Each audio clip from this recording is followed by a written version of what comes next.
In this video, I'm going to show you how to turn off Find My iPhone service and also any location services on your iPhone. That's quite simple and easy, so let's begin. First, open up your settings and here select Privacy, select Location Services, toggle off Location Services at the top, turn off them.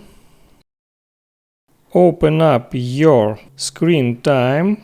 For that, select screen time feature. There, turn off screen time, confirm.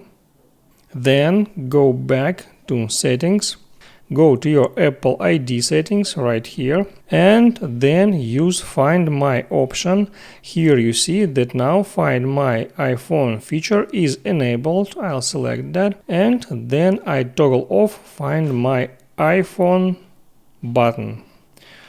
I need to confirm my Apple ID password here, and then I tap on Turn Off button right here, and that's it. Now Find My iPhone option is disabled on that device.